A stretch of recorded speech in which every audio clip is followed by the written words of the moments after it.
Me gustaría agradecer por la participación de todos. Ayer tuvimos la apertura de nuestro evento con el primer día del primer Fórum de Inhalación de Chile. Ha sido un gusto platicar con ustedes por la primera vez. Ha sido un gusto platicar un poco sobre los conceptos introductorios de desarrollo de polvo seco para inhalación. Pudimos en el día de ayer, yo en lo personal como el panelista del día, como el ponente, platicar sobre los conceptos introductorios del desarrollo de polvo seco para inhalación, haciendo un approach en los 4 principales pilares del desarrollo, sin embargo también transitando por temas interesantes como el mercado de inhalación y la tendencia del pipeline de moléculas para los próximos años. Quizá yo tenga logrado plantar algunas semillas de interés en el tema en la gente de la industria de Chile, así como también en los colegas de la universidad, de la parte regulatoria y académica de Chile. Ayer tendríamos, de acuerdo a nuestra programación original, la participación también de Gustavo Lima Santos, que es director de Registro de Medicamentos en Anvisa, Brasil. Sin embargo, debido a situaciones de última, a la mera hora, que no son posibles de prever, obviamente Gustavo tiene otras incumbencias y responsabilidades muy importantes en Anvisa, Brasil. No ha sido posible la presentación ayer, pero para brindarles el contenido que es súper interesante de la parte regulatoria y tendencias sobre este panorama de legislación de inhalación para América Latina y mundialmente, Gustavo nos brindará la presentación hoy. Así que empecemos el día de hoy, que es el segundo y último día del primer foro, con la bienvenida. Una vez más, muchas gracias por la participación de ustedes. Ayer ha sido un día bastante interesante con los conceptos iniciales y hoy complementaremos a este evento con temas regulatorios y también con temas técnicos. ¿Ok? Entonces, abriremos la presentación de hoy con el tema de registro farmacéutico de polvos secos para inhalación, enfocando en la actualización y tendencias generales, con Gustavo Santos Lima, que les presentaré su currículo de manera breve posteriormente. Después de la presentación tendremos una sesión de preguntas y respuestas, donde yo como moderador le apoyaré a Gustavo y a ustedes mismos para la aclaración de las consultas que puedan aparecer. Como ponencia 2, tendremos el tema de innovación en bioequivalencia de inhalación. ¿Quiénes somos? ¿Dónde estamos? ¿Cómo interactuamos a evaluar un nuevo producto de inhalación? Y es un tema que va a ser presentado directamente por nuestro ponente Daniel Moraga, también profesor de la Universidad de Valparaíso. Posteriormente tendremos ahí nuevamente una sesión de preguntas y respuestas, donde yo nuevamente voy a ser el moderador en esta plática dinámica entre los invitados y Daniel Moraga. Empezando por la presentación de nuestros ponentes de hoy. Gustavo Méndez Lima Santos es brasileño, como aquí se puede ver con la banderita, gerente general de medicamentos y productos biológicos en Anvisa. Platicando un poco sobre la experiencia que tiene Gustavo, es licenciado en farmacia industrial por la Universidad de São Paulo, Brasil. Es colega de universidad, a propósito. Especialización en vigilancia sanitaria por Fiocruz, que es una fundación de investigación bastante importante en Brasil. Maestría en toxicología aplicada a la vigilancia sanitaria por la Universidad Estadual de Londrina en 2013. Y ya hace más de 18 años de contribución en las áreas de registro e investigación clínica de medicamentos, con fundamental importancia en la legislación de polvos secos para inhalación y sprays nasales en Brasil, incluyendo, algo que no está aquí, cooperación con otras agencias regulatorias de Latinoamérica. Quizá Gustavo en su presentación nos pueda comentar un poco sobre esta sinergia con otras agencias regulatorias de América Latina y globales. Y nuestro segundo ponente, nuestro colega chileno, Daniel Moraga, que hoy es profesor adjunto de la Universidad de Valparaíso, Es químico farmacéutico graduado en la propia Universidad de Valparaíso de Chile y doctorado en Molecular Pharmaceuticals and Drug Delivery en la Universidad de Texas en Austin, en Estados Unidos. Profesor adjunto invitado del programa Molecular Pharmaceutics y Drug Delivery en el College of Pharmacy en la Universidad de Texas, Estados Unidos. Investigador asociado en el Centro de Investigaciones Farmacopea Chilena, también conocido como CIFAR.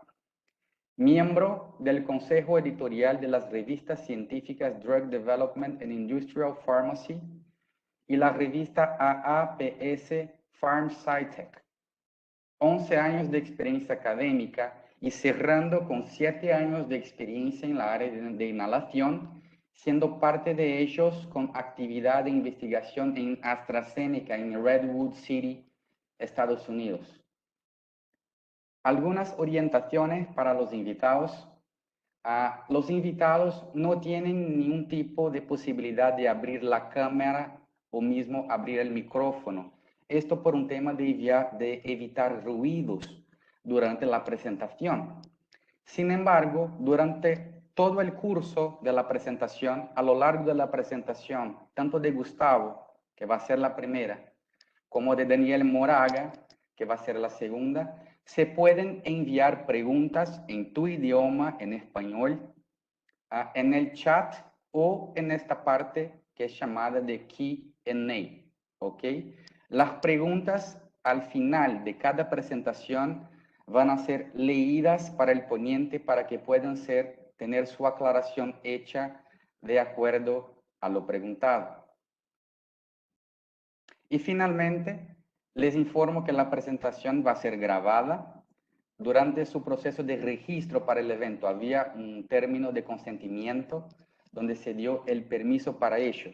Y para los que tengan interés en revisar o ver nuevamente la presentación después que haya terminado, el evento va a estar disponible grabado en este link.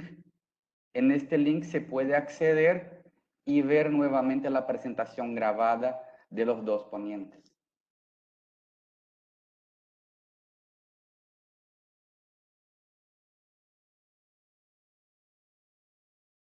En este momento podemos abrir la presentación con Gustavo. Solo voy a convertir aquí su perfil para que pueda hacer el compartimiento de la presentación. Aprovecho el momento para agradecer una vez más a su disponibilidad de tiempo y presentación. Seguramente va a agregar mucho a nosotros en este evento. Muchas gracias, Gustavo. Le dejo a ti con la palabra. Tú eres una de las estrellas de hoy. Muchas gracias.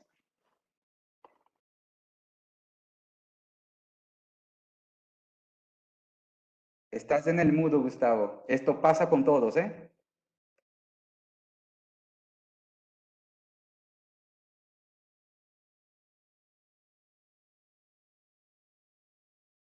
Sí, cada plataforma un nuevo aprendizado. Exacto, te escuchamos Bueno, bien. bueno, es un honor estar acá con Eric, que es mi colega de facultad, y también una oportunidad de hablar de un tema que es muy importante para mí, porque yo estuve envolvido en muchas discusiones relacionadas a los medicamentos de polvo orales y todo eso en Brasil. Bueno, yo hablo portuñol, entonces si hay algún problema, por favor, yo estoy listo a aclarar las preguntas y aprofundar, e intentar explicar de otra manera. Bueno, mi presentación va a enfocar en los aspectos regulatorios de los medicamentos orales, inhalatorios orales. Es importante que ustedes sepan que las discusiones se empezaron acá en Brasil hace mucho. Fue en 2006 que entonces nosotros hicimos un acuerdo de cooperación con PAHO, un OPAS, como agencia reguladora, y que se pasó fue que percibimos que había una necesidad de más clareza en la regulación de esos medicamentos. Hicimos en 2007 workshops de preparación y de discusión de reguladores, industria, academia.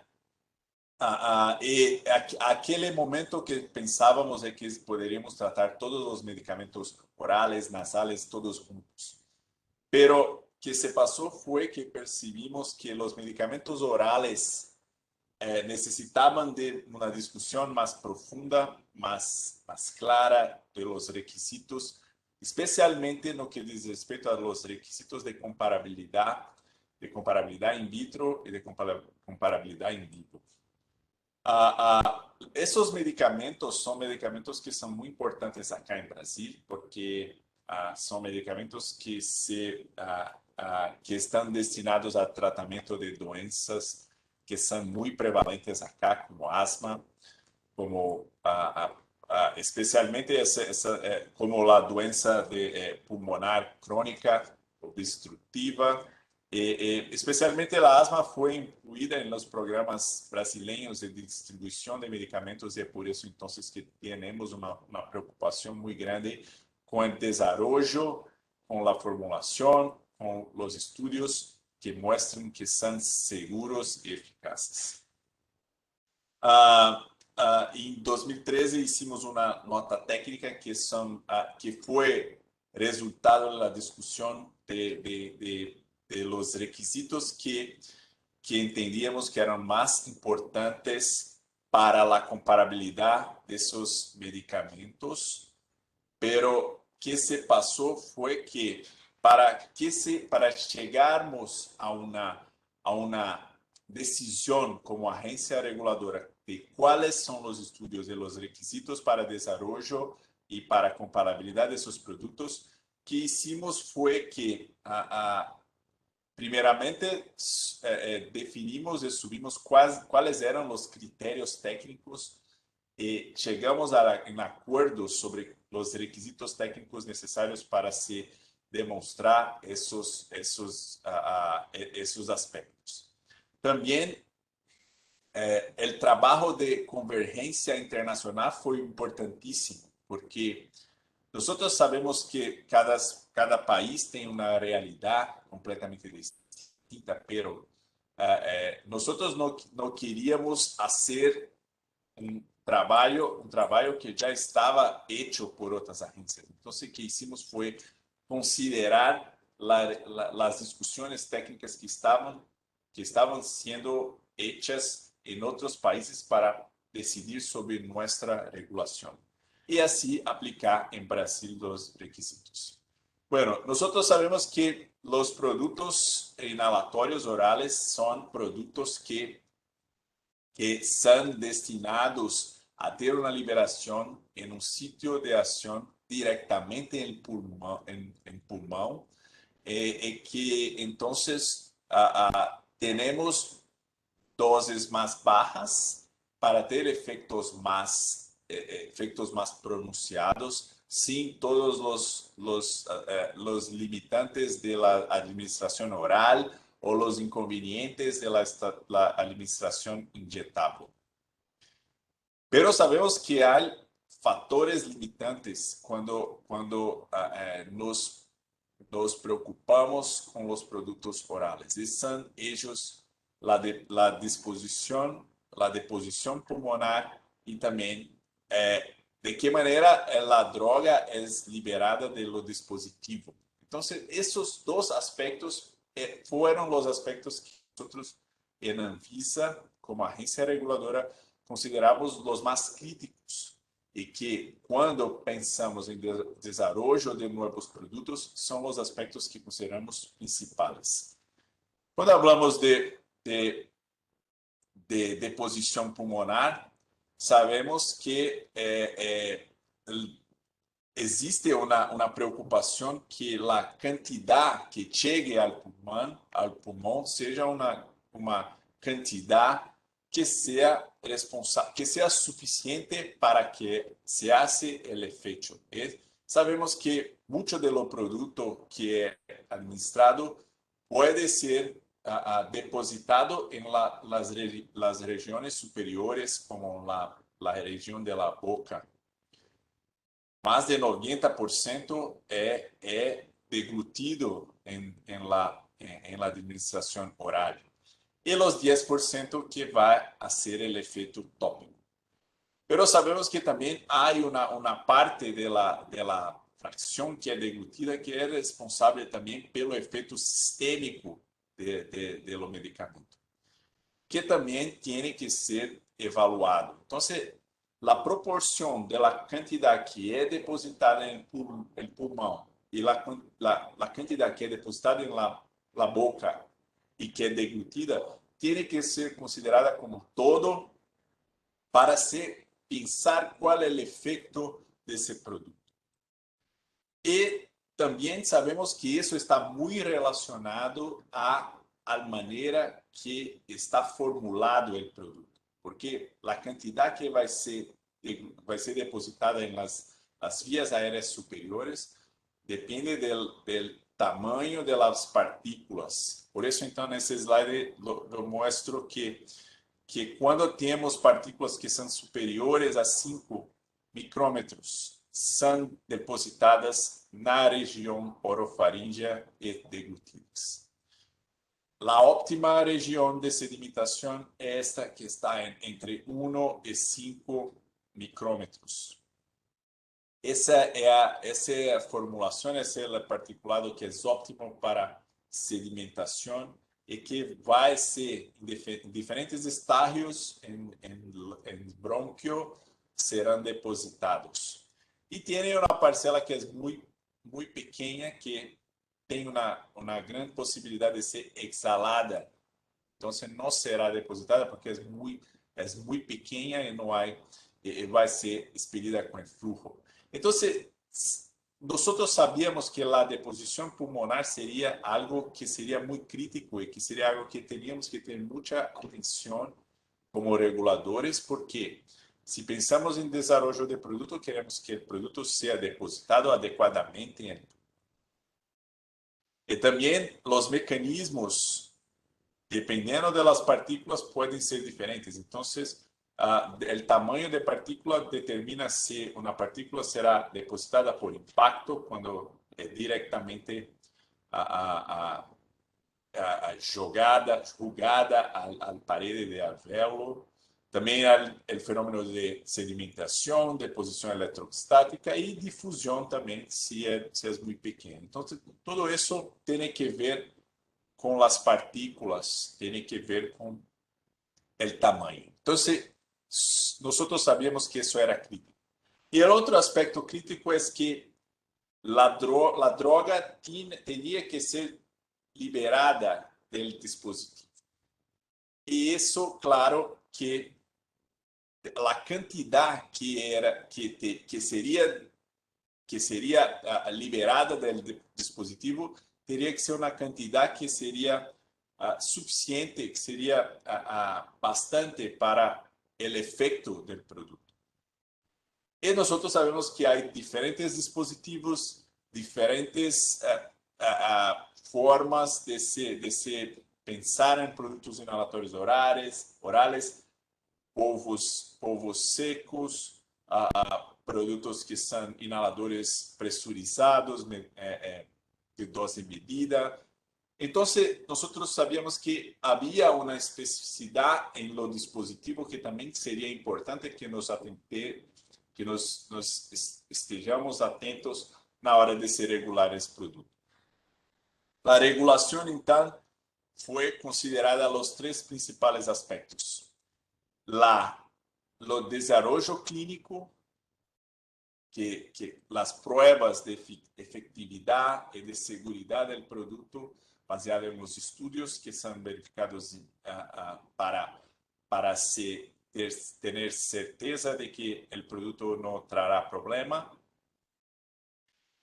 Los aspectos de desenvolvimento farmacotécnico, CMC, que também são importantes porque podem afetar o desempenho do produto.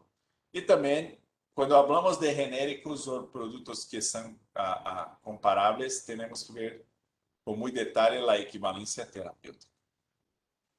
Bueno, a regulação, então, em Brasil, ela foi pensada em tendo em consideração todos esses aspectos que foram listados acá.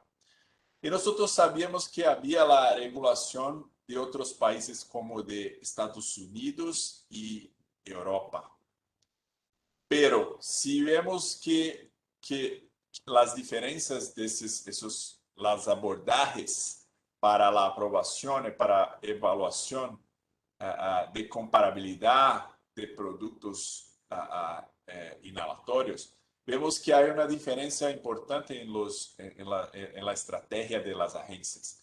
Por exemplo, em Europa, que chamamos que é uma abordagem chamada de stepwise approach, é uma abordagem em que há passo 1 em que se verifica se os medicamentos têm uma comparação in vitro, se está ok, está listo, está pronto para aprovação. Se não está ok, pode seguir para o passo 2, que então vai fazer estudo de bioequivalência farmacocinético para verificação da segurança e também para verificação do depósito pulmonar.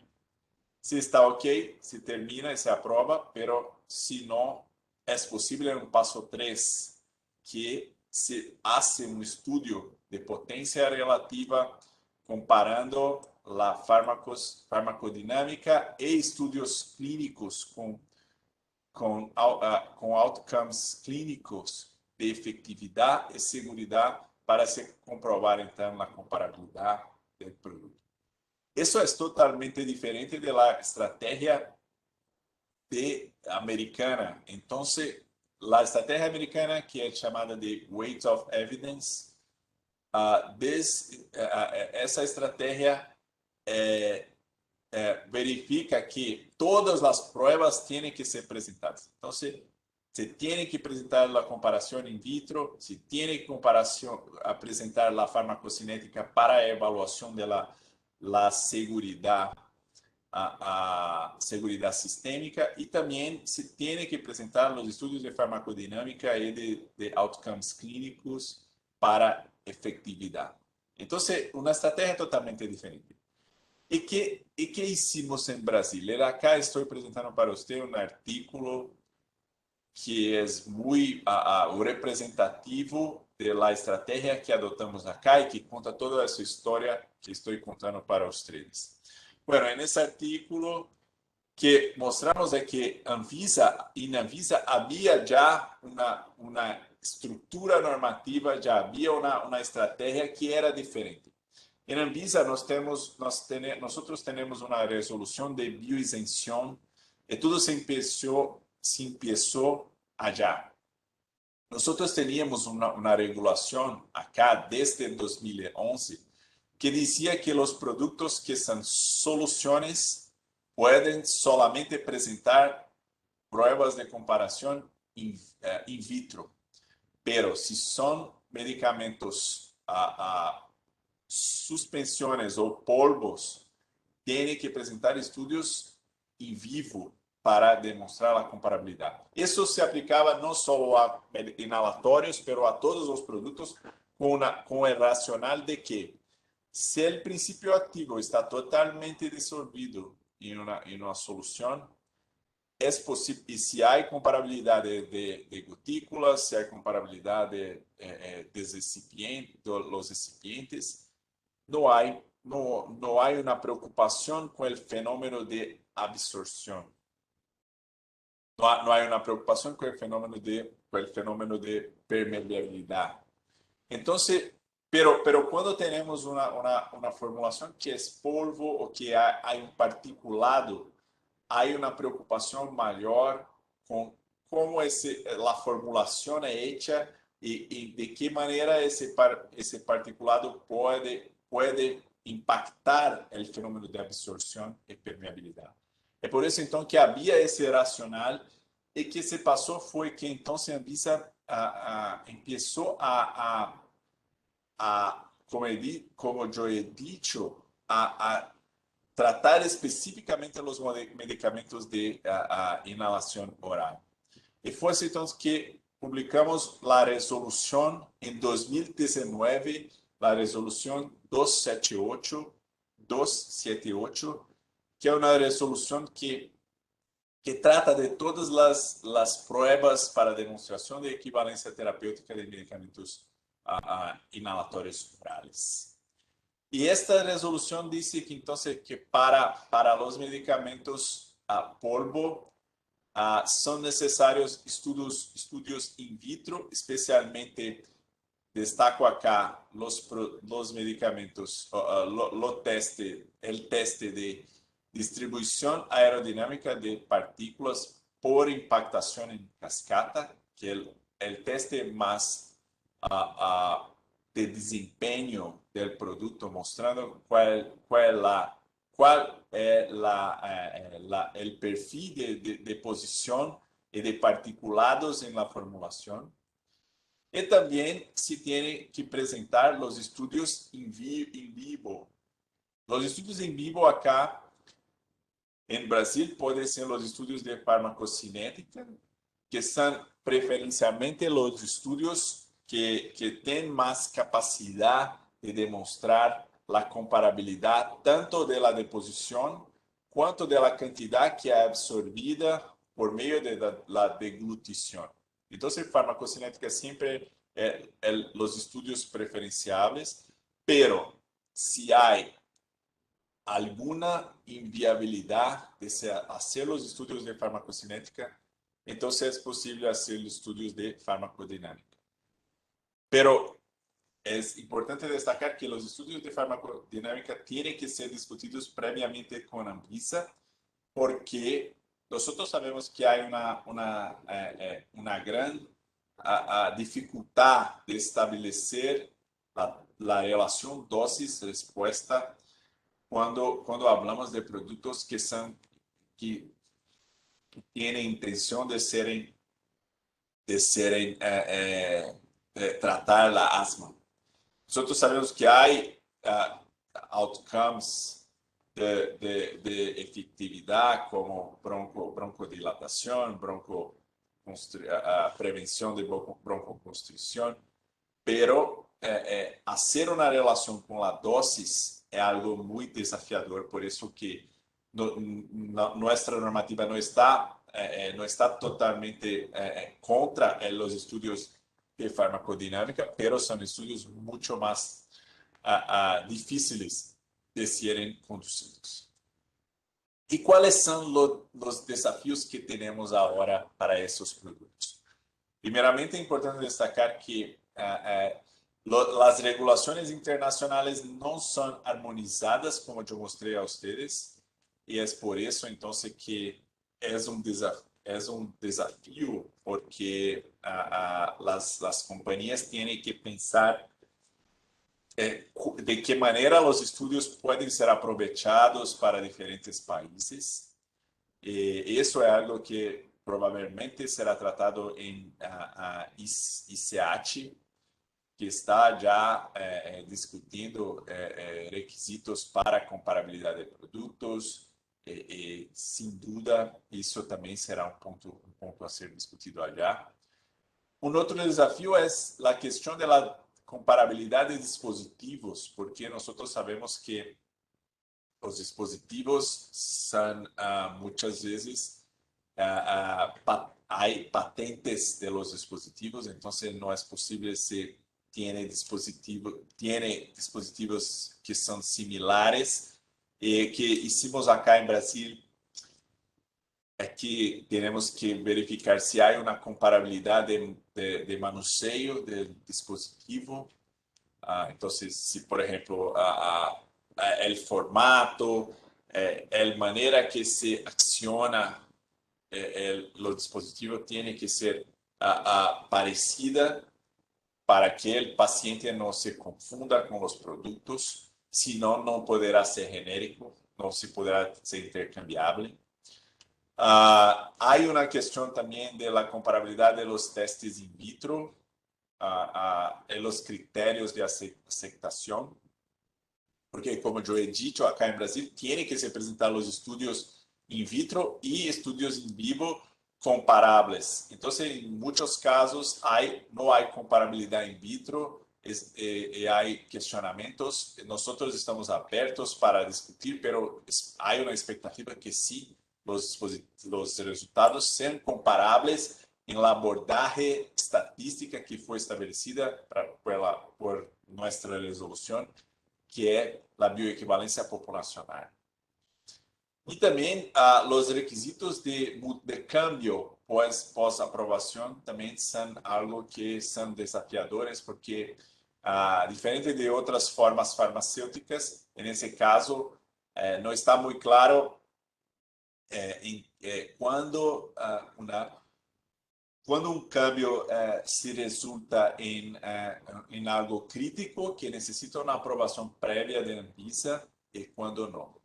Y hablando de cambios, es importante destacar que acá en Anvisa nosotros estamos en INSEAD como miembros, en comité gestor de INSEAD. Y nosotros estamos cambiando mucho de las regulaciones acá en Brasil para se adaptar a los requisitos de INSEAD. Entonces, un ejemplo es el ICH Q8, que trata de desarrollo farmacéutico, y hay una expectativa acá de que las normativas de Anvisa se cambien del modelo actual, que es básicamente baseado en Quality by Testing, cuando las especificaciones, el límite de variabilidad son muy restrictos. La idea es cambiar el desarrollo para una abordaje más próxima del Quality by Design,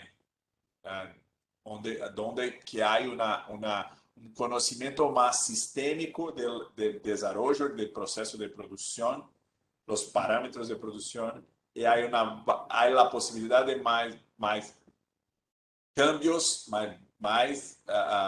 más variabilidad, que no necesita de una aprobación previa de la agencia. Entonces, si comparamos aquí que 8 trace, vemos que esa abordaje de Quality by Testing, que es básicamente empírica y que el proceso es considerado una variable por vez, se cambia para una estrategia más abrangente, más multivariada, que están establecidos design spaces que é mais sistemática e que por isso então é mais ampla. É claro que os desafios são que há necessidade de se estabelecer as tecnologias de processo analítico, as abordagens dos atributos críticos de qualidade, os processos dos parâmetros críticos. E claro, também entender o processo e ter um desenvolvimento que esteja mais próximo de um manejo de risco de qualidade para se ter uma estratégia adequada de desenvolvimento. E também o Q12 também, que trata do ciclo de vida do produto, se tem uma tendência regulatória de se cambiar o modelo atual que pré-especifica todos os cambios pós-aprovação com parâmetros muito restritos de qualidade para um modelo mais flexível, com a definição das condições estabelecidas, baseadas em risco. E se olharmos o Q12, traz uma árvore decisória que é muito importante para saber e para verificarmos, então, que em muitos casos cambios de produtos podem ser hechos sem a aprovação prévia de Anvisa e solo com uma notificação. Isso é muito importante porque temos uma grande quantidade de produtos e de cambios em avaliação em Anvisa, e por isso que as medidas que são científicas que têm por objetivo cambiar isso son importantes. Los principales desafíos son que tenemos ahora son que hay la necesidad de implementación de un manejo efectivo de riesgo para se establecer las condiciones establecidas, se usar las técnicas de modelaje, simulación y hacer una interfaz de Anvisa con las áreas de inspecciones para se verificar los cambios y el compliance con las condiciones establecidas. Bueno, con eso termino mi presentación. Estoy disponible para preguntas y para intervenciones. Muchas gracias. Gracias a ti, Gustavo. Creo que muy rico el contenido que nos ha presentado. Tenemos una pregunta. La primera pregunta va a ser mi propia pregunta. Mientras esto, les pido a nuestros participantes que no se queden tímidos. Este es un momento único en el cual tenemos la presencia de alguien que efectivamente tiene un conocimiento de la legislación en esta área de inhalación bastante grande. Seguramente otras agencias regulatorias a nivel de Latinoamérica, hablando un poco sobre nuestros vecinos de Brasil, algunos de ellos tienen cooperación en algún nivel con Anvisa, así que aprovechemos la oportunidad. Lo que pregunto a ti, Gustavo, antes que nada, gracias una vez más por la exposición, efectivamente muy rico, la actualización y haciendo este tránsito con el ICH y las tendencias que tenemos me parece algo muy importante y que va a ser una de las bases de las tendencias de los próximos años de manera global. Lo que te pregunto exactamente es en este sentido, o sea, hay una tendencia de que estos mismos conceptos presentados por ti y que tienen como base algunas legislaciones específicas del ICH, sean también seguidos por otros países latinos como Brasil está haciendo. Y si tú tienes alguna experiencia con esto o mismo algún tipo de cooperación o sinergia con alguna otra agencia regulatoria dentro de Latinoamérica, si tú nos podrías compartir un poco de tu experiencia. Bueno, sí, en primer lugar, sí, hay una tendencia sí, de se avanzar en la implementación de los requisitos de ICH en Brasil y en otros países de América Latina, sí. Tenemos una interfaz muy buena con las agencias, de Latinoamérica. Nosotros somos parceiros y la pandemia también se intensificó esa parcería de forma muy importante para cambio de informaciones, de estrategia. Entonces, que vemos es que la experiencia de Brasil en ICH permitió una posibilidad de troca de información, de se traer para Latinoamérica una visión y compartir con ICH una visión también local para que se pueda entonces implementar los requisitos acá también, considerando nuestra realidad, nuestra historia. Entonces, sí, verifico que hay una tendencia así de se cambiar con ese movimiento. Interesante, gracias por la aclaración. Tenemos aquí una pregunta de Salvador Inostroza. ¿Cuál cree usted que sería el principal problema o situación como barrera de los países latinoamericanos para poder implementar este tipo de legislación o este tipo de sistema de trabajo para tener el registro de un producto inhalatorio? ¿Cuál problema?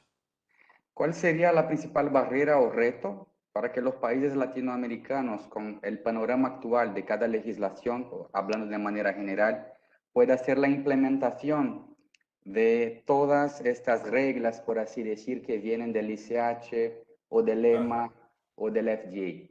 Conociendo nuestro jardín donde estamos aquí como latinoamericanos, ¿cuáles son los retos principales?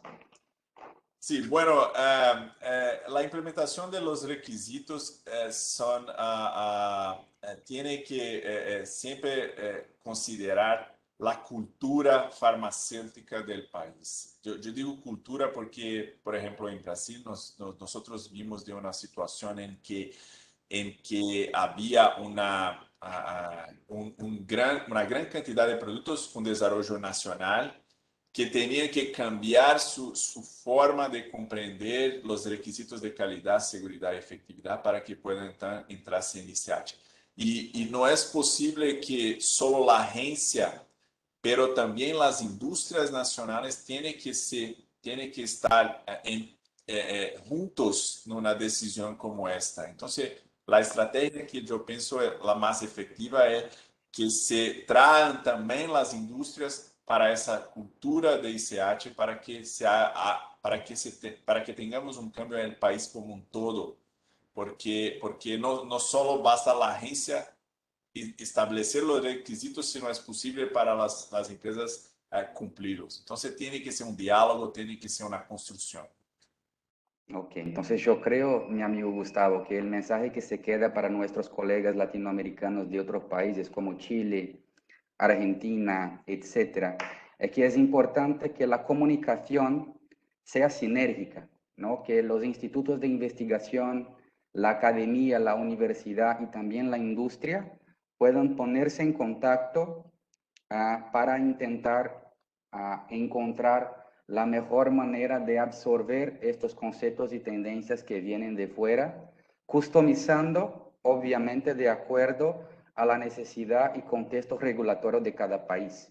Entonces, por la experiencia que estamos teniendo nosotros mismos en Brasil, la industria tiene una comunicación hoy muy más fluida con Anvisa y este tipo de sinergia de comunicación y de fluidez facilita, obviamente, con que todos esos temas regulatorios puedan ser mejor comprendidos, mejor discutidos y mejor consolidados dentro de un territorio. Así que, bien, hace total sentido. Daniel, por favor. Claro. Hola, hola Gustavo, aquí de Daniel desde Chile. Me tomo la palabra aprovechando que estoy de panelista. Te quería consultar, y es algo que voy a hablar después en mi presentación, pero el desafío de los test de disolución, que es un gran mundo en en el mundo de la inhalación, que todavía hay mucho debate. ¿Cómo han ido navegando o pensando cómo resolver esa problemática? Ya que hay muchos métodos y aún nadie ha definido el método. Bueno, esa es una gran pregunta. Bueno, ¿qué pasa? Que los requisitos de Anvisa son, que estamos intentando siempre tener requisitos que sean más abiertos para que desafíos como estos de desarrollo sean discutidos previamente con nosotros para que podamos llegar juntos en una decisión. Entonces, en caso, yo veo que la situación de los productos inhalatórios, los productos que necesitan, y otros productos que necesitan métodos de disolución son siempre casos en que hay una necesidad de una discusión previa y que se verifique caso a caso cómo está el desempeño del producto para que entonces es de esta manera que nosotros tenemos abiertos para reuniones previas para que se presenten los datos, hacemos una consideración baseada en las informaciones que están disponibles para entonces seguir con el desarrollo. Y otra duda, me aprovecho de nuevo, en vista que parece que todavía no hay otra pregunta del público. Em, Vi en la tabla que aparecía de las pruebas que ustedes sugieren hacer, ¿cierto? Para equivalencia, que pedían patrón, spray pattern, pero no pedían geometría de pluma. ¿Esto para ustedes lo consideran como una sola cosa? ¿O Spray pattern, ¿cuál es el otro que habla? Geometría Plume de Geometry? pluma. Sí, geometría de pluma Son para los nasales. para los nasales, pero para presurizados, ¿no? No, para presurizados no. No. Porque Son- fue un ejercicio de verificar cuáles son los requisitos mínimos para que podamos considerar los productos comparables. Entonces, nosotros hicimos un ejercicio para retirar aquello que no agregaría para una decisión. Entonces, fue un esfuerzo científico para eso, que testes que verificamos que hay mucha variabilidad y que no va a agregar en desempeño, o que hay una prueba de desempeño que es más representativa del producto do que otras. Entonces fue una decisión así. Y para medicamentos orales se decidió entonces no ter eso. Perfecto. Muy Sí. enriquecedoras las preguntas, Daniel. Está muy interesante la plática. Gustavo, yo creo que sería interesante, haciendo un gancho con las preguntas de Daniel, aclarar que en Brasil, creo que tú eres la mejor persona para hacerlo, tenemos ya un guía para nasales para los testes de performance in vitro que ya está publicado hace algún tiempo, y más recién publicamos un guía también para los inhalatorios, ¿verdad?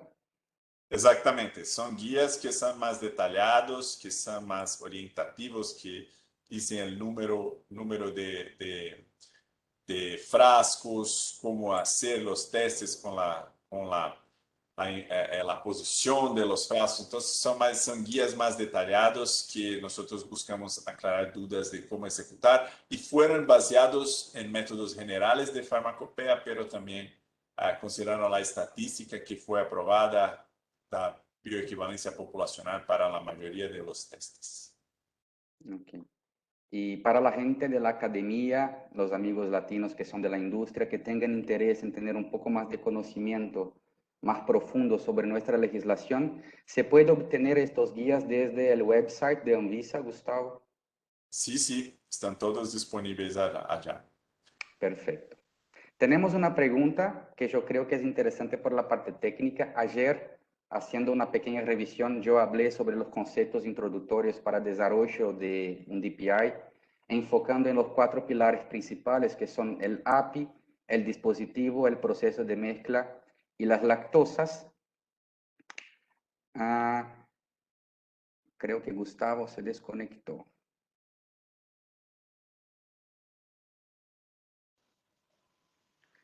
Bien. Lo perdimos justo. Lo perdimos para la pregunta de Carlos. Danos un minutito, yo voy a verificar qué pasó con nuestro amigo Gustavo. Quizá algún problema de internet, que nunca los tuvo, ¿verdad? Claro, especialmente en la pandemia. Mientras tanto, les recordamos de que el Q&A está abajo a la derecha.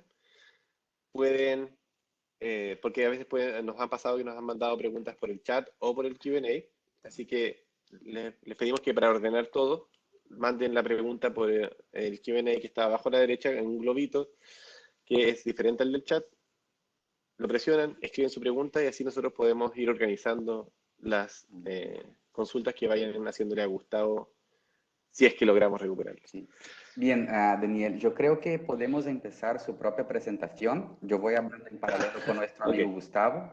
Quizá la pregunta de Carlos del Instituto de Salud Pública y de otros invitados que tengan interés en hacer más preguntas y consultas sobre la parte regulatoria, podemos agregarlas a sesión de preguntas y respuestas después de la presentación de Daniel también. ¿Ok? Así que, por favor, mi amigo, ahora tú eres la estrella. Te voy a dejar como presenter para que puedas compartir. ¿Ya te aparece el botón de share? Todavía no. Aún no. Aún no. Marina, maybe you can support us here. Can you please make Daniel Moraga as presenter?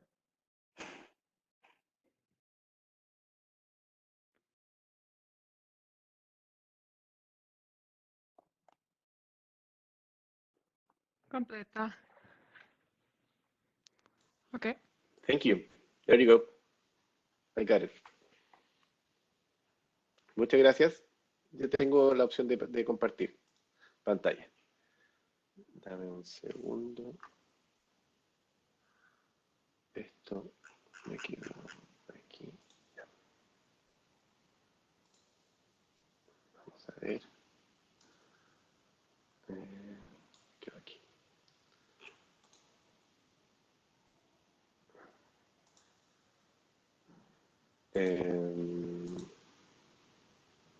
¿Se ve la pantalla?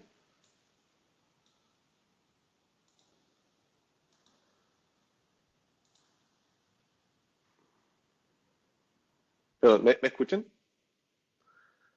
Ahora perdimos a Eric. No, aquí estoy, te escucho. Mari. Perfecto, puedes empezar. Ok, puedo empezar, ok. Muchas gracias. Bien, entonces, bueno, hoy día, gracias por los que han venido a nuestro foro. Recordar de que es una actividad que hemos organizado con DF Pharma y que nos permite resaltar las muchas aristas que tanto la industria como la academia pueden ir trabajando en conjunto. Lo que voy a presentar hoy día es un trabajo que hemos estado realizando desde el 2018, donde hemos estado escaneando la situación de la bioequivalencia para inhaladores farmacéuticos en distintos espacios de regulación y también en el mundo de la academia. ¿Cuáles son los desafíos de que esto ocurra y cómo las diferentes personas o lo que usualmente el concepto se llama stakeholders, los participantes o interesados de la innovación dentro de la bioequivalencia han ido apareciendo, tomando roles y de repente no saben muy bien cómo se comunican o cómo participan, que es lo que decía Gustavo. Se requiere mucha comunicación para que las nuevas tecnologías vayan avanzando. La idea de lo que voy a mostrar hoy día es contar un poco sobre cómo hemos encontrado espacios donde eso se va ocurriendo. Bueno, y de paso, agradecer a la Universidad del Paraíso, al Centro de Investigación Farmacopea Chilena y a nuestro Laboratorio de Tecnología Farmacéutica por su apoyo en esta presentación. Nuestro laboratorio, la TEFAR, que es el Laboratorio de Tecnología Farmacéutica, ha estado actualmente en los últimos años implementando, especializándose en el área de inhalación. Actualmente somos el primero y único laboratorio a nivel nacional que tiene las capacidades para el desarrollo de formulaciones y el testeo y caracterización de los inhaladores farmacéuticos que tenemos en el mercado en el país. Esto nos ha dado un nicho muy interesante que nos ha permitido ir avanzando en mejorar tecnologías que puedan hacer la caracterización, capacitar personal, capital humano, que pueda llegar a tener los conocimientos y las técnicas específicas para determinar la caracterización, ya sea de inhaladores de polvo seco, como les decía Gustavo, que hay muchas tecnologías, nebulizadores, presurizados, las tecnologías son muchas, y por tanto, y cada una de ellas tiene una estrategia de caracterización distinta. La TEFAR, en los últimos 3 años, nos hemos abocado a preparar personal que pueda hacer esta caracterización y que tenga las técnicas apropiadas. Denme un segundo porque acabo de darme cuenta que se me había desconectado. Lo siento, se me estaba yendo la batería del computador.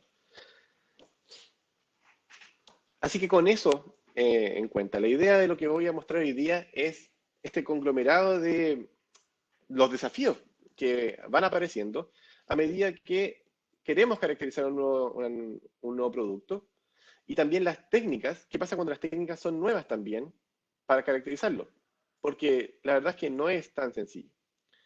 El universo de los inhaladores, todos los que han trabajado en farmacia, más aún los que trabajan en el mundo regulatorio o industria, se dan cuenta de que hay un tremendo arsenal a disposición del equipo de salud y la pregunta es obvia, ¿cuál debería utilizar?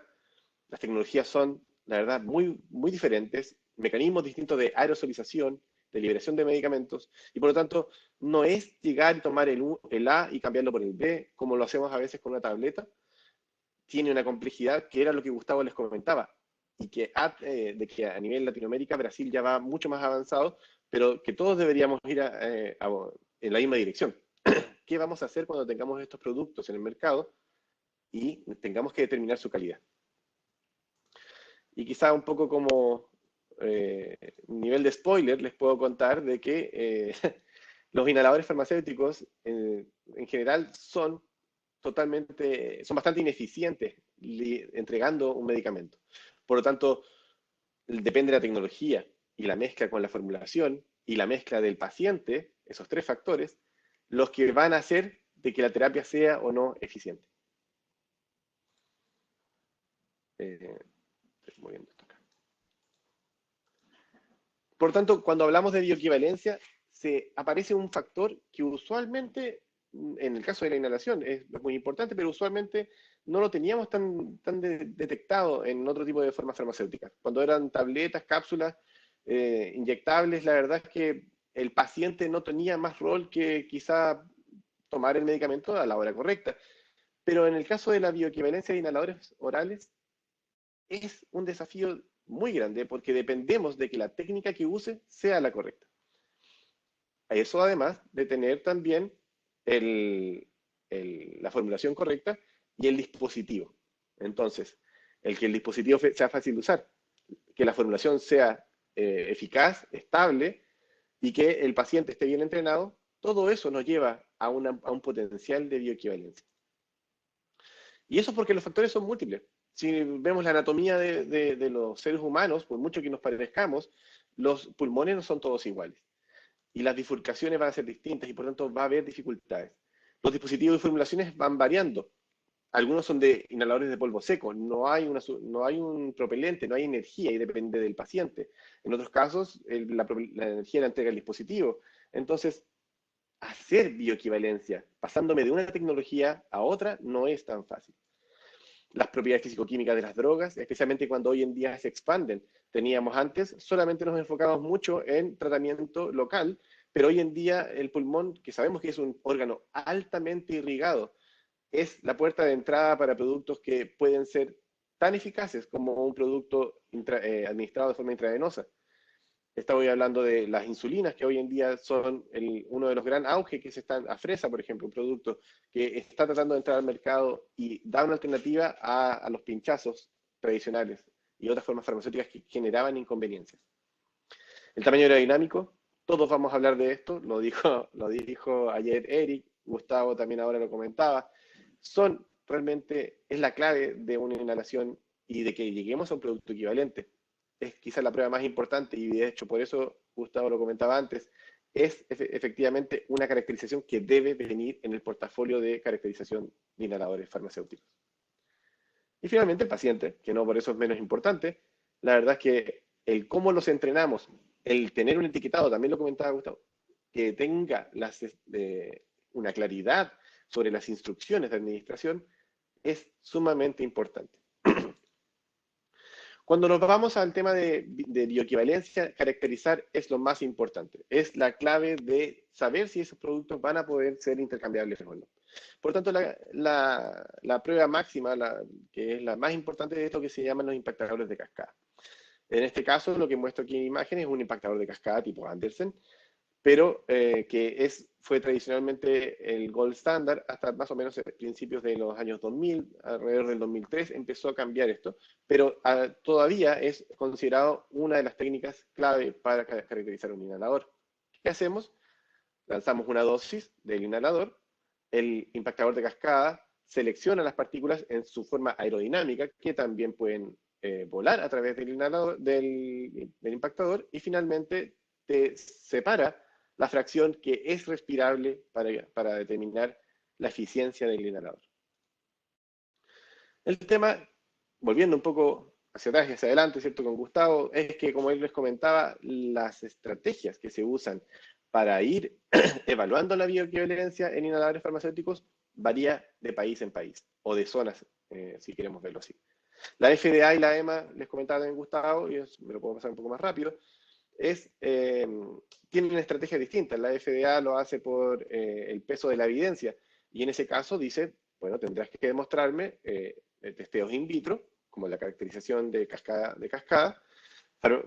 test farmacocinéticos y test farmacodinámicos. Y si todos esos criterios cumplen en que son equivalentes, vamos a considerar que el producto es aprobado como un equivalente terapéutico. En caso contrario, es rechazado. La EMA tiene una estrategia que va va evaluando paso a paso. Y primero dice si el in vitro sí es un producto que puede llegar a demostrar equivalencia, entonces se va a asumir de que sí se va a comportar de la misma manera en el paciente. Después, si eso no lo cumple, pasa a farmacocinética, si no cumple, a farmacodinámica. Y así y así va avanzando hasta que logra la aprobación. Es una estrategia quizás que no es tan restrictiva, pero sí nos permite tener acceso a medicamentos quizás potencialmente con menor valor y que, por tanto, el mercado empiece a abrirse. Pero el tamaño de partícula tiene distintas maneras de evaluarse. Una son la evaluación con la difracción láser, que te da que sin querer convertir esto en una clase muy técnica, te da una determinación de tamaño de partícula, pero es una caracterización indirecta. No hay una medición de la droga, solamente se caracteriza el tamaño de partícula por una óptica, un juego de óptica y láser, que te permite decir, esta población de partículas tiene tal distribución de tamaño. Y el número mágico siempre va a estar. Hablamos siempre de 5 micras. Queremos que estas partículas que están volando en un flujo de aire, aerodinámicamente, tengan un tamaño menor a 5. El problema de la difracción láser te da el tamaño geométrico. Y las tests de impactadores de cascada son preferidos porque te dan lo que se llama el tamaño de partícula aerodinámico. Y ya voy a ver después cuál es la diferencia, pero el punto es, hoy en día, en modo de legislación, la clave siempre va a ser el impactador de cascada. ¿Cuál es la diferencia entre geométrico y aerodinámico? Si tuviésemos estas dos esferas, una pelota de básquetbol y una bola de boliche, que tengan el mismo tamaño geométrico, lo que podía ver el láser en la técnica anterior, uno diría, bueno, ciertamente son iguales, pero yo sé que si las pusiese bajo un flujo de aire, lo más probable es que la pelota de básquetbol, que no tiene contenido en su interior más que aire, tendería a volar más lejos. Y la de boliche, menos distancia porque es más pesada. Se considera aerodinámicamente como una partícula más pequeña a aquellas que son más livianas. Entonces, en el impactador de cascada, se depositan primero la bola de boliche, porque se considera más grande porque es más densa, y las bolas más livianas, o las partículas más livianas, terminarían en las partes más distales del impactador de cascada. Entonces, cuando vamos a caracterizar, lo que tú veas, por ejemplo, en un microscopio no es lo mismo que porque tú veas partículas menores de 5 micras en el microscopio no significa que van a comportarse de la misma manera en un impactador de cascada y en el paciente. Otras pruebas que se van haciendo en el mundo de la caracterización, y es lo que le hacía la consulta a Gustavo, es las técnicas de la geometría de pluma y el patrón de spray. La geometría de pluma es hacer una prueba de láser que corta la pluma que sale del inhalador presurizado y se forma, por lo tanto, una pluma, y yo puedo evaluar el ángulo de salida.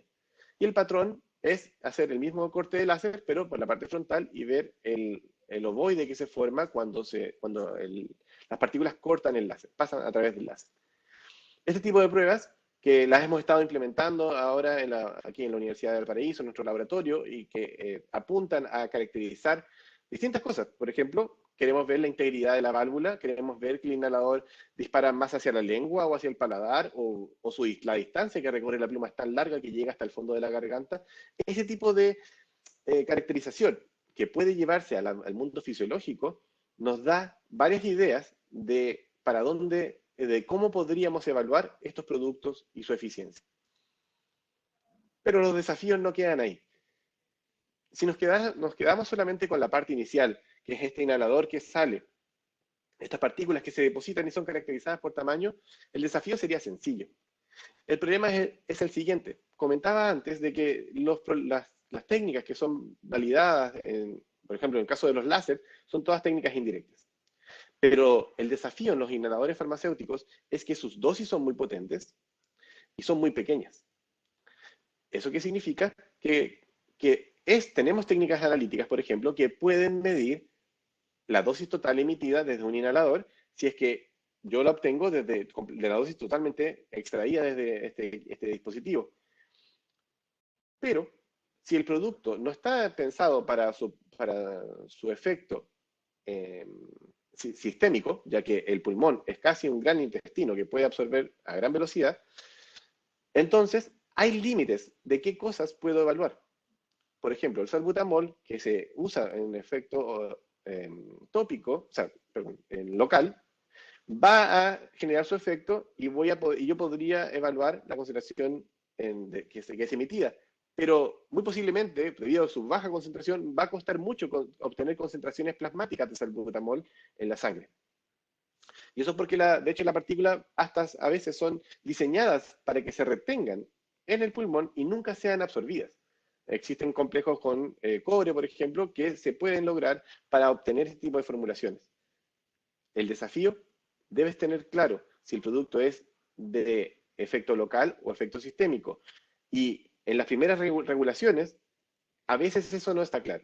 La FDA y la EMA van de a poco avanzando, pero tratan de ir por los productos que son más enfocados a lo que es enfermedad pulmonar crónica obstructiva o el asma, pero todavía viene la gran gama de productos que están siendo pensados para fibrosis quística, antibióticos, para el uso de efectos sistémicos como las insulinas, y así un sinfín de productos que vienen ahora en los pipelines de las compañías.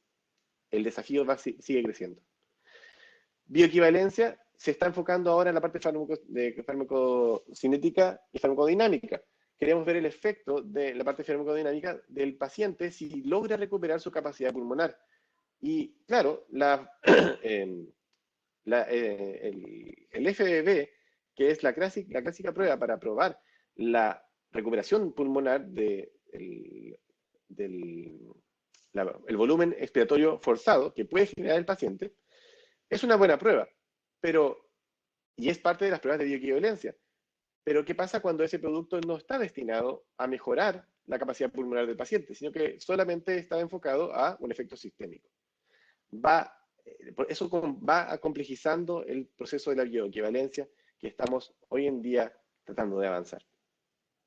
Pero sí, si estamos hablando de salbutamol, estamos hablando de bromuro de hipertropio y las distintas gamas de productos, como ayer les comentaba Eric, ¿cierto? Que están para largo y corto efecto a nivel pulmonar.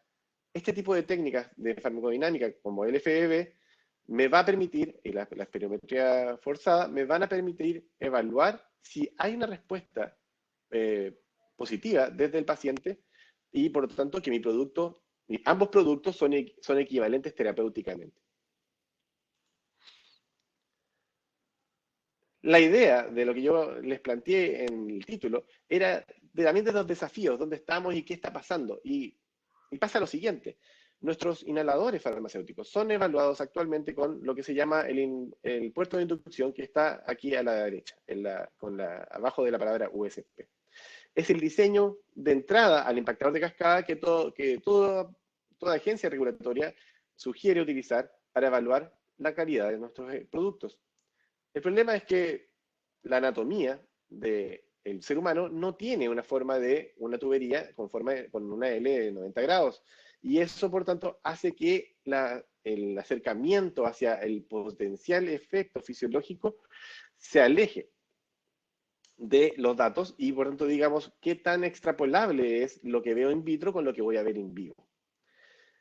Eso ha llevado a que la academia haya desarrollado, y por tanto también las compañías que están relacionadas y que generan, que construyen equipos para evaluar bioequivalencia, hayan tenido que ir modificando este tipo de puerto de inducción y cada vez tenemos diferentes tipos de puertos de inducción. Pero, ¿cuál vamos a usar? Todavía, a pesar de que tenemos uno, que es el de la derecha, de la USP, hoy en día, por ejemplo, el Alberta Throat, que es el segundo que está acá, ya estamos más o menos pensando en, quizá se le llama la garganta promedio del ser humano, ya podría ser un buen candidato para ir reemplazando a lo que hemos usado durante los últimos 60 años. Diría, quizá con Andersen, quizá 40 años. Otra pregunta que le hacía también a Eduardo, a Gustavo, perdón, era sobre la dinámica de los test de disolución. Seguimos hoy con las agencias regulatorias te dicen, si quieres evaluar bioequivalencia terapéutica, tendrás que entonces determinar distintos parámetros in vitro. Y uno de ellos es el test de disolución, pero aún no tenemos claridad sobre cuál es el método que deberíamos usar. Algunos sugieren, incluso la compañía que ayer hablaba Eric, Copley, que es uno de los proveedores más grandes a nivel mundial, de equipos de caracterización, te dice, bueno, puedes usar el equipo de test de disolución de tipo 2, que es el de paleta, puedes tener, y ahí te venden adaptadores para filtros, para poner abajo, puedes usar celdas Francells, celdas de France, Transwells, puedes usar diferentes, de hecho ya se desarrolló hace poco un dispositivo para ver test de disolución para inhalación, también con especial, adaptable a los impactadores de cascada.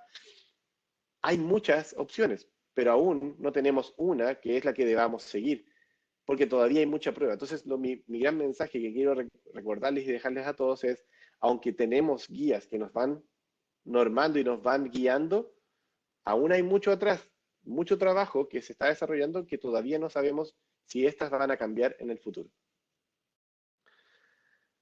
Dentro de las problemáticas, como les dije, de la bioequivalencia, tenemos que corregir el intermediario. Tenemos a este paciente que piensa que usa la estrategia correcta, piensa que sigue las instrucciones, pero hay que ser consciente. Los inhaladores, les dije antes, son ineficientes. Miren la dosis que reclama o que se pone en los etiquetados, está aquí a la izquierda, y la dosis que realmente, el fine particle dose, o la dosis de partículas finas, que realmente logra llegar al pulmón, suele ser del orden del 40-30%. ¿Dónde queda el resto? Bueno, queda en tu garganta, queda en el árbol respiratorio, hay mucha pérdida. Entonces, también hay mucho espacio de mejora en este tipo de inhaladores. Y eso, si lo sumamos a un paciente que no siga las instrucciones, podría ser peor. En el mejor caso, QVAR, que es una solución de presurizado, la verdad es que en el mejor caso, un paciente bien entrenado con un equipo médico que está encima 24/7, se ha estimado que puede llegar a un 59% de dosis que es de partículas finas que llegan al pulmón profundo. Pero eso en una persona que está bien entrenada. Y la verdad es que eso no pasa todos los días. De hecho, si uno va a la literatura científica, dice que si se han analizado grandes cohortes de pacientes y se ha encontrado que, por ejemplo, el 37% de los pacientes cometen el error de no agitar su inhalador.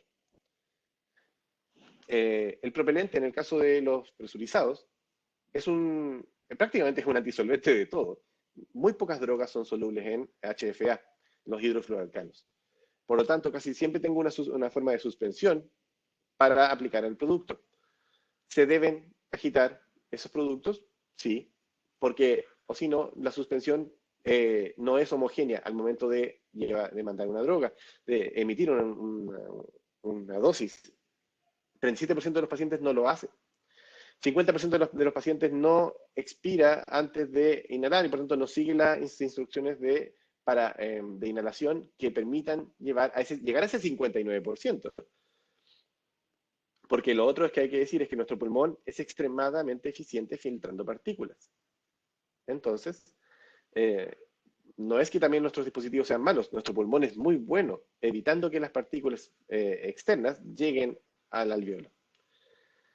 Puedo ir viendo distintas técnicas. Los inhaladores de polvo seco también tienen limitaciones. Por ejemplo, los pacientes se han dado cuenta que a veces soplan dentro de un inhalador de polvo seco, lo que es terrible para el producto porque humedecen el inhalador. Ese polvo, que es un polvo fino, 5 micras, altamente aglomerable, tiende a humedecerse y por tanto nunca más va a ser aerosolizable. El paciente al tratar de ir siguiendo las instrucciones o cambiar de una tecnología a otra, puede cometer errores. Estamos hablando de orden de magnitud de sobre 25% de ese tipo de errores. Entonces, a veces algunos los agitan cuando no deberían. A veces el paciente, en un caso de un inhalador de polvo seco, es un tipo de dispositivo que no tiene un propelente. Por tanto, la capacidad de esa droga de salir del dispositivo depende de la capacidad pulmonar del paciente.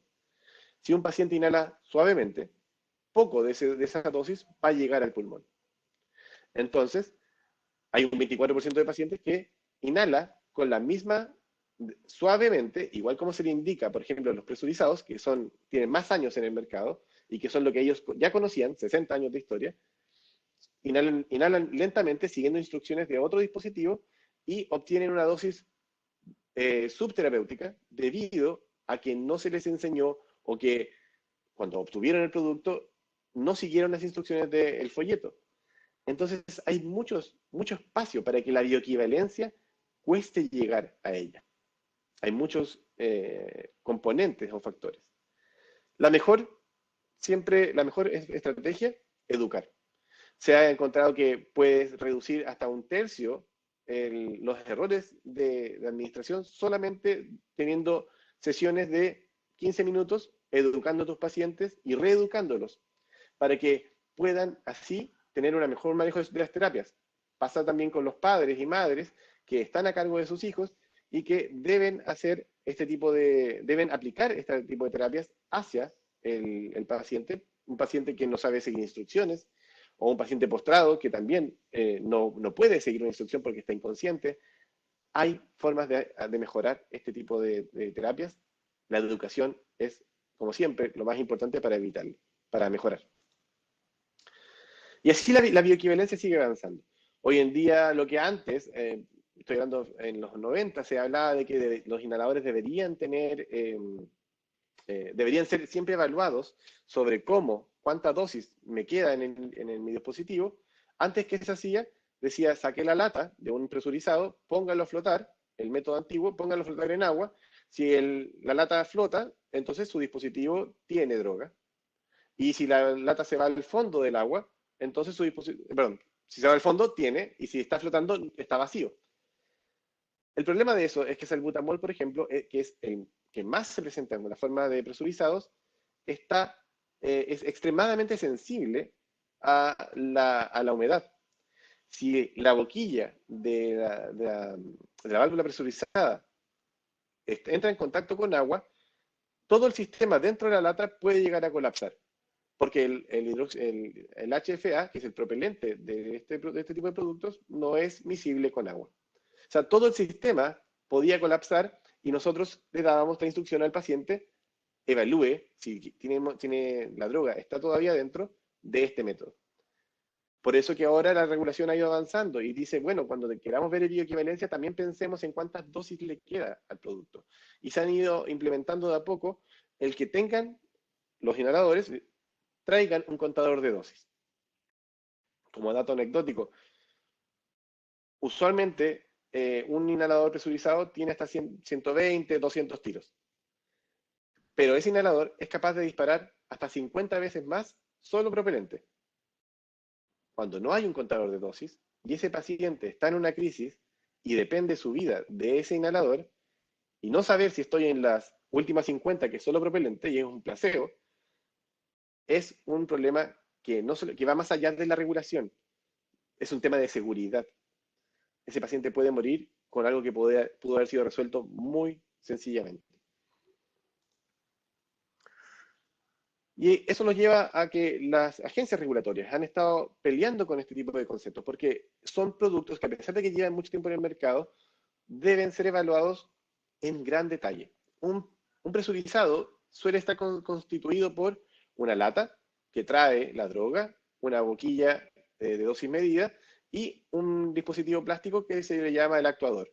Pero los actuadores tienen orificios de atomización distintos. Miren este que es de ProAir, es un producto con un tamaño de orificio de atomización muy pequeño, y este es de Ventolin, de GSK, que es por lo menos unas 7, no creo que son 3 a 4 veces más grande que este orificio de abajo. Entonces, no da lo mismo que cuando las compañías productoras elijan una lata, elijan una formulación y elijan un dispositivo, que lo vayan cambiando en el tiempo. Pero se ha visto que lo hacen. Entonces, no da lo mismo cambiar el plástico, porque el plástico no todos son iguales. El orificio de atomización es distinto. Algunos colapsan. Fíjense todo el salbutamol que queda depositado con el uso. De hecho, por lo mismo, se da como instrucción de que tú deberías limpiar ese inhalador. Entonces, tenemos tecnologías distintas, damos instrucciones distintas. La primera instrucción son los 8 pasos de cómo usar un presurizado. Y lo que tengo a la derecha son distintos 1, 2, 3, 4, 5, 6, 7, y yo creo que esto es corto porque hay más de 20 productos en el mercado de inhaladores de polvo seco y todos tienen instrucciones distintas. Por tanto, llegar a la bioequivalencia y que el médico pueda decir, ¿sabes qué? Toma este y que es igual que este, es un desafío muy, muy grande. Es normal que los pacientes se confundan y es normal de que también aquellos que son usuarios y que están a cargo de la seguridad de los pacientes también estén confundidos. Dentro de lo que les comentaba antes, muy importante, está en el etiquetado, deberías lavar tu inhalador por lo menos una vez a la semana si es que lo usas de forma regular. Pero los inhaladores de polvo seco tienen un detalle que dije antes. Si lo vas a ver por el mundo de la bioequivalencia, depende de la capacidad pulmonar, cuántas dosis va a salir. Este es un inhalador de tipo aerolizer que está siendo expuesto a una presión positiva y por tanto se fuerza a distintas velocidades a salir la droga del inhalador. Y aquí se está viendo la pluma. Le preguntaba también antes a Gustavo qué pensaba sobre este tipo de pruebas, porque son súper importantes, te dan mucha información sobre qué pasa dentro del paciente. ¿Qué es lo que, si esto es claramente el comienzo de esta pluma, no es lo mismo que vemos al final? Entonces, tendremos que quizás evaluar este tipo de pruebas de una u otra manera.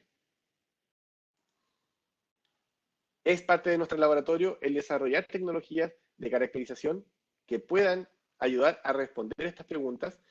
Pipe es una de las tecnologías que tenemos en el laboratorio, que es el analizador de pluma basado en dosis, basado en valorización de droga, que hemos estado evaluando donde uno puede acoplarlo a un impactador de cascada y de esa forma puedes obtener tu clásica información de impactador de cascada y además puedes calcular el ángulo de la pluma que sale dependiendo de cómo se deposita a lo largo de este sistema.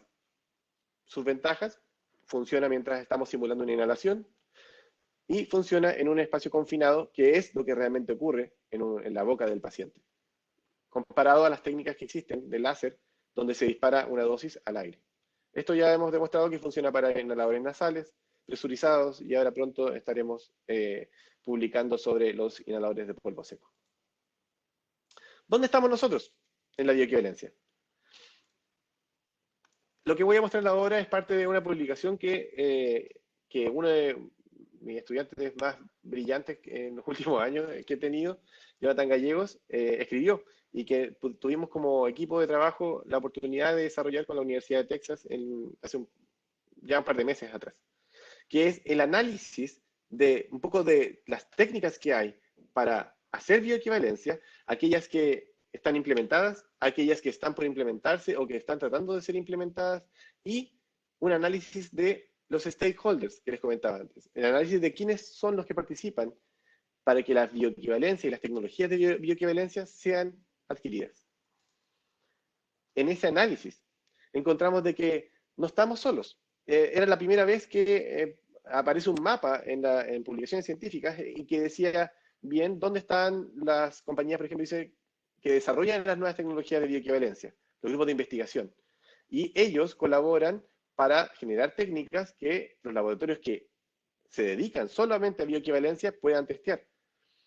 Esos laboratorios van a necesitar, por ejemplo, equipamiento, el impactador de cascada, los adaptadores de impactador de cascada, adaptadores para liberación nasal. Entonces, hay una industria que está tratando de generar estos equipos y ponerlos a disposición de aquellas compañías que evalúan bioequivalencia.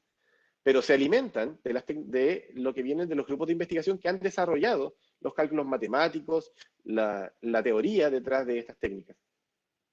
Entonces, estamos todos conectados. Además, hay una compañía que es una compañía de los genéricos que están desarrollando bioequivalentes y necesitan probar que sus productos tienen equivalencia terapéutica. Ellos se alimentan y se nutren de equipos de bioequivalencia, y los equipos de investigación. Es lo que les hablaba antes, Gustavo, donde hay mucha conversación entre la parte regulatoria y las empresas para poder llegar a acuerdos de cómo vamos a determinar esa equivalencia terapéutica.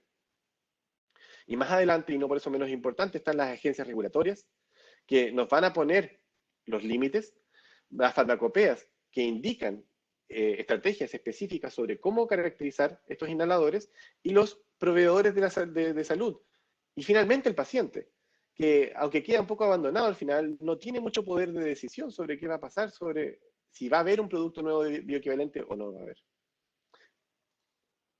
En ese análisis encontramos de que las farmacopeas tenían usualmente un alto poder de influencia sobre el desarrollo de nuevas metodologías, pero no tenían necesariamente un gran interés en que éstas se desarrollen, porque lo que ellos buscaban es, la verdad, informar de forma concreta y detallada sobre las técnicas que son seguras. Por otro lado, fuimos distribuyendo a todos estos subgrupos. Fuimos detectando que la verdad es que los que tenían más poder de decisión y tenían más poder o más interés eran las agencias regulatorias, porque a ellos les interesa aportar a los ciudadanos de sus territorios con productos que sean seguros y de calidad. Por tanto, sí tienen interés en que haya mayor cantidad de técnicas que vayan llenando los gaps, los espacios vacíos en las tecnologías de las que estamos hablando. Sin alargarme mucho, solamente quería contarles de que esto es algo que va avanzando, que es muy dinámico, solamente es una fotografía de lo que estamos hoy, pero muy posiblemente va a ir cambiando. Y eso me lleva al futuro. El futuro de la bioequivalencia y la intercambiabilidad muy posiblemente esté con lo que se llama el sistema IBCS. El IBCS el BCS, o el Sistema de Clasificación Biofarmacéutica, fue desarrollado para productos sólidos hace mucho tiempo para determinar si una droga, dependiendo de si la droga es altamente soluble y altamente permeable, BCS1, son buenos candidatos para que puedan entrar a test de bioequivalencia. Pero en el mundo de la inhalación no teníamos esa clasificación. La clasificación BCS te permitía a los estados o a agencias regulatorias tomar decisiones estratégicas sobre cómo ir avanzando en el desarrollo de productos genéricos. Pero para la inhalación no existe. Hay un grupo liderado por Jane Hasted que tienen su focus group en la Asociación Americana de Farmacéuticos de Industria, AAPS, que está moviendo este tipo de tecnologías basado en estudios in vitro, basado en estudios in silico, y que ha ido desarrollando o resolviendo de a poco el gran problema de ¿y qué test de disolución vamos a utilizar? ¿Qué tipo de células deberíamos estar midiendo para ver permeabilidad? Hay un tremendo etapa de desarrollo para llegar a la bioequivalencia y intercambiabilidad que aún no está desarrollado y que necesitamos para que eso pase. Solamente estoy dejando un par de dudas o comentarios, les cuento en qué estamos hoy y para dónde va a ir finalmente el mundo de la bioequivalencia en la inhalación. Y ya para ir terminando, nuestro gran objetivo como laboratorio y lo que queremos aportar es el desarrollo de tecnologías de caracterización y de desarrollo de formulaciones desde nuestros laboratorios donde la academia y la industria se comuniquen de una forma mucho más eficiente, donde no sea la academia pensada en que es muy teórica, ni la industria que va demasiado rápido y no le importa la calidad. Claramente a ambos le importa. Entonces, nuestro laboratorio de tecnología farmacéutica se ha abocado al desarrollo, gracias a apoyos del gobierno por proyectos de investigación Fondesit, al desarrollo de formulaciones que finalmente nos han permitido implementar las técnicas de caracterización de estos tipos de inhaladores, y nosotros lo que hemos hecho es tomar esa base y hemos implementado el apoyo de compañías externas como Capsugel, que nos ha aportado con productos de cápsulas de inhalación, DFE Pharma, que es nuestro colaborador y que con los cuales hemos organizado esta actividad, para aportarnos desde el punto de vista de excipientes y cómo vamos a ir mejorando y cómo la importancia de estas formulaciones en el desarrollo de productos e ir de a poco preparando a más y más gente que sepa de estas temáticas. Knockhill Therapeutics, una compañía externa estadounidense que ha aportado con equipamiento y ha creído en nuestra visión y por lo tanto nos ha ido donando equipamiento, por lo tanto nuestro laboratorio sigue creciendo desde el punto de caracterización, lo que nos pone muy contentos. Y claramente BASF también, uno de nuestros colaboradores más antiguos, que no tenían mucha tecnología de inhalación, pero sí tienen mucho interés en el mundo de la inhalación nasal. Y por lo tanto, todos ellos y esta integración de la academia con la industria es nuestra visión de cómo deberíamos ir avanzando para que lo que hagamos en la academia sea fácilmente transferible, el conocimiento, a aquellos que lo necesitan. Así que con eso termino mi presentación, Eric. Quería agradecer, obviamente, por estos minutos y estoy abierto a preguntas si es que alguien del público está interesado. Excelente exposición, Daniel. Déjame ver si tenemos alguna pregunta en el chat. ¿Dejo de compartir, quizá? No, quizá puedes dejar abierto, Ah, quizá haya ok. alguna pregunta que tú puedas usar sus propias diapositivas para contestar. Claro. Aquí en el Q&A también no tenemos ninguna pregunta, pero yo te puedo hacer una pregunta en relación a tus actividades de investigación. Me parece que están muy en línea también con las tendencias que tenemos de desarrollo, no solo desarrollo de la formulación, procesos, sino también el desarrollo de las técnicas analíticas que nos permiten obviamente obtener la mejor evaluación posible y más confiable. Yo creo que es una palabra importante, más confiable para el performance in vitro, que en la Claro. mayoría de los casos va a ser determinante para que se pueda elegir una formulación que va a ser un target de un estudio de bioequivalencia in vivo, que es un estudio extremadamente costoso, con valores altos, y exactamente por ello es necesario hacer una inversión de tiempo, de conocimiento y también financiera en establecer los métodos analíticos in vitro más eficientes. Se queda claro con su presentación que hay muchas mejorías que necesitan ser hechas en este sentido. Incluso hay una diapositiva bien interesante en el cual tú haces la comparación de la garganta, por ejemplo, que es recomendada hoy por la propia farmacopea americana, y lo que se propone en relación a cambios del diseño. Y me parece que es un camino interesante, quizá una de las modificaciones que se puedan proponer ahí en los últimos años. Y en este sentido, lo que me gustaría preguntarte es cuál sería la principal barrera o el principal reto en cambiar los conceptos hoy ya existentes, entre comillas, consolidados, que tenemos en un guía de uso universal como es la farmacopea americana, ¿no? Entonces ahí tenemos ya esta garganta establecida. En Correcto. caso tú tengas los éxitos esperados en tus investigaciones y concluya en base a datos bastante robustos que es posible usar un otro diseño, ¿cuáles serían los pasos para que esto se cambie en una monografía oficial, por ejemplo?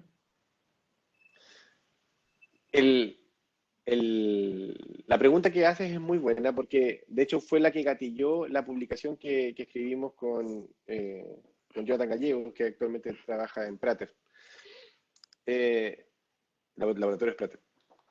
Y era cuáles son las barreras de que eso ocurra. ¿Por qué, por ejemplo, la Alberta Throat, la garganta de Alberta, que es la que está aquí a la segunda, y que es tiene sentido. Tiene una zona levantada que simula la lengua, tiene una zona curva, como aparece aquí, toda la geometría que está aquí a la derecha, que te hace pensar de que, claro, deberíamos utilizar este tipo de tecnologías. Pero a pesar de ello, y que la Alberta Throat tiene un gran número de publicaciones y fue muy bien recibida como un avance quizá necesario, aún no llega a las monografías, aún no llega a que la farmacopea tome, las farmacopeas que van liderando este tipo de trabajo o de caracterización, tomen la decisión de decir, ¿sabes qué? Quizás debamos incluirlo. Yo creo que es un proceso que pasa mucho cuando las tecnologías van avanzando y el que se genera una gran cantidad de datos in vitro y que esos datos no pueden ser desechados. Pasó cuando, por ejemplo, se desarrolló el inhalador de cascada. Estos tres que están acá han ido cambiando a lo largo del tiempo. Primero tuvimos el que era el Twin Impinger, que era todo de vidrio, y después avanzamos hacia el Andersen, que era más rápido de evaluar, tenía mayor resolución, podía darnos una distribución de tamaño de partícula, el otro solamente hablaba de la cantidad respirable, pero el aceptar nuevas tecnologías toma tiempo. Necesita y en eso la academia y un apoyo entre academia e industria, que es lo que hablaba, y también el agente regulatorio que hablaba Gustavo, es importante que exista una conversación para saber si la técnica logra resolver una problemática y una problemática que le interese a alguien. En la entrada al NGI, el Next Generation Impactor, fue mucho más fácil porque ya existía el Andersen. El Andersen fue mucho más fácil de entrar porque ya existía el Twin Impinger. Pero antes del Twin Impinger no fue fácil entrar a caracterizar este tipo de productos porque no se sabía exactamente cómo iban a ser tratados. Así que el desafío, y me gustaría tener una respuesta un poco más concreta, pero en general necesita haber una gran base de datos que demuestre claramente por qué las cosas, por qué la técnica es mejor que técnicas anteriores antes de que las agencias regulatorias, las farmacopeas, que son los que lideran la entrada de estas tecnologías, decidan meterlas en sus monografías. No es fácil y yo creo que un buen caso de estudio es la Alberta Trout, que lleva 11 años, muchísimas publicaciones y aún no lo logra. Y ya hay incluso, tiene patente, hay un proveedor que es Copley, que tiene en su arsenal el producto y aún así, aún no cambia. Así que está complicado todavía el que avance esta tecnología. Perfecto, Daniel, me parece muy interesante. Es un tema con el cual podríamos quedar platicando aquí por horas y horas, ¿no? Uf, sí. Quizá un tercer, cuarto, quinto día de foro. Pero me parece realmente bastante interesante. Son tendencias que a cada día se van actualizando y nuevas investigaciones van siendo conducidas. Obviamente tú tienes partners de investigación en otras universidades ahí de Texas, quizá otras universidades que trabajan con el mismo tipo de tema. Y obviamente que nuevos datos van a aparecer, nuevas conclusiones van a aparecer, otras tantas van a ser rechazadas. Y esto es el ambiente de investigación que tanto nos gusta y llama la atención. Bien. Sí, hay otra pregunta, por lo que me parece. Otra pregunta, a ver aquí en el Q&A. Una pregunta de Luis Monreal. ¿Cómo se hace un test de disolución de un aerosol? ¿Qué parámetros deben cumplir a comparación de tabletas, comparando con tabletas orales? ¿Y cómo se mide el porcentaje de fármaco disuelto en este caso? Luis, es una buena pregunta, que fue lo que también le pregunté a Gustavo y que le da problemas a más de alguien.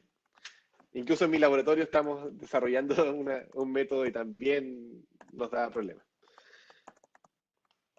El gran problema comienza con lo siguiente. El test de disolución clásico de tabletas y cápsulas, que está aquí a mano izquierda, es un test que considera un volumen de disolución de 900 ml habitualmente, a veces 500 ml. Porque a nivel gastrointestinal uno podría llegar a ese tipo de volúmenes. Pero el pulmón no tiene 900 ml de líquido. Y por tanto la disolución es muy limitada. Incluso muchas de esas drogas no son tampoco solubles en agua. Entonces hay un tremendo desafío sobre cómo vamos a hacer una prueba que sea fisiológicamente representativa con un volumen que suele ser, si uno tomase todo el volumen de líquido que hay en los pulmones, de aproximadamente 20 ml. Entonces, es un tremendo desafío hacer algo que sea representativo y útil. Por eso que se ha llegado a distintas técnicas, algunas donde solamente estamos buscando la liberación del medicamento, en las pruebas más sencillas, si la droga simplemente empieza a solubilizarse al entrar en contacto con el pulmón, tendríamos lo que está, cualquiera de estas técnicas que está aquí funciona.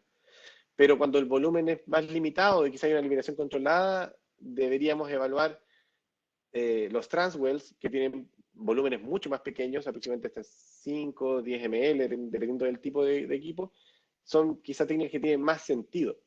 Porque, de nuevo, poner un filtro y la droga a disolver en 900 ml no es algo que vamos a ver una liberación de la droga o una solubilidad de la droga, pero ¿qué tanto sentido tiene cuando en la vida real eso no ocurre?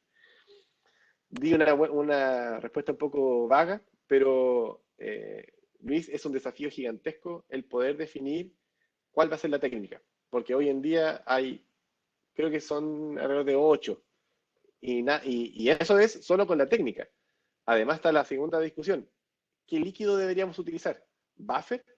O lo que hoy, al día de hoy, hay 3 formulaciones distintas de lo que son los líquidos pulmonares artificiales, que tratan de simular, simulados, que tratan de simular las enzimas que tiene el líquido del pulmón, que tratan de simular la viscosidad que tiene.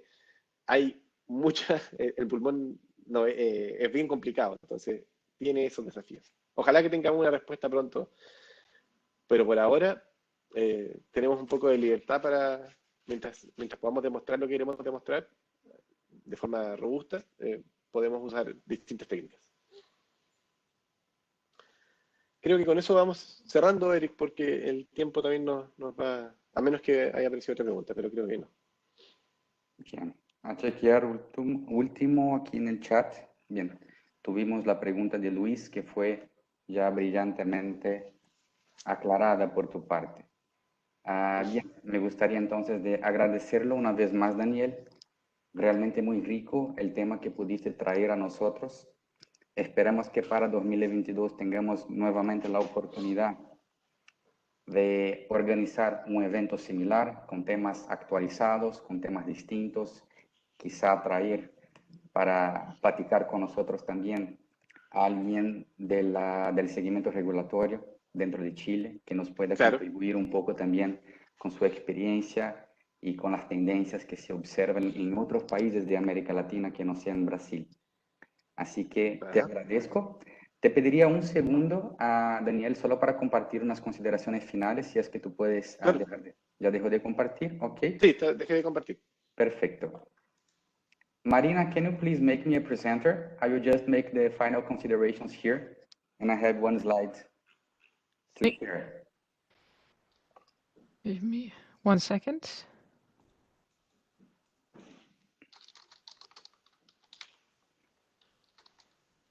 Done. Good to go.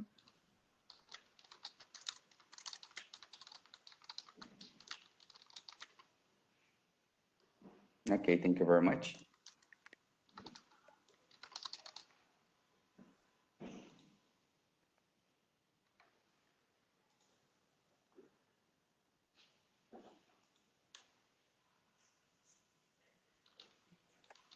Can you see my screen, guys? ¿Puedes ver mi pantalla? Sí, Sí, se ve bien. Perfecto. Bien, algunas consideraciones finales. Les agradeceríamos mucho a ustedes si pueden apoyarnos con la encuesta de satisfacción, que será abierta para cada uno de ustedes después de terminado el evento, como un pop-up en su pantalla de la computadora, para que nos pueda apoyar con un feedback que nos va a permitir para próximos eventos hacer, obviamente, improvements, mejorías, para que podamos cada vez más brindarles temas interesantes y también una presentación de calidad. En relación al soporte técnico y comercial en América Latina, yo soy el contacto encargado de hacer esta parte de evaluación de proyectos con los clientes, de platicar sobre formulación, de platicar sobre proceso, específicamente enfocados en formulaciones de polvo seco para inhalación.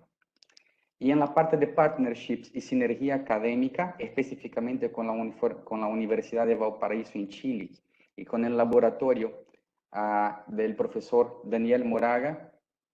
Les dejo aquí los contactos, ¿ok? De Daniel Moraga, aquí más abajo, para contactos con finalidades académicas, de investigación, interacción con la industria farmacéutica dentro de Chile o en algún otro país, que son siempre sinergias bastante interesantes. Y mi propio contacto como el gerente técnico y experto en el desarrollo de polvo seco para inhalación en el ambiente de América Latina.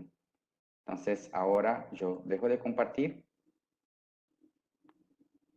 regreso a nuestra cita y agradezco una vez más la participación de todos ustedes. Gracias por los 2 días de participación, por los 2 días de dinámica técnica y ojalá en 2022 tengamos la posibilidad de hacer un otro evento similar. Muchas gracias, Daniel, también por tu cooperación. Gracias, Eric. A nuestro distribuidor dentro de Chile que nos permitió también la promoción del evento en nivel espectacular, Mathiesen. Y gracias principalmente a ustedes que estuvieron con nosotros en estos 2 días. Así que, como último aviso, tenemos el evento grabado. Le compartiré a ustedes después con los correos de los registros el link Buenísimo. para que puedan acceder al video de la presentación en caso tengan interés en verlos nuevamente. Así que muchísimas gracias. Que tengan un excelente día. Igualmente. Nos vemos. Chao, Eric. Nos vemos. Chao, chao.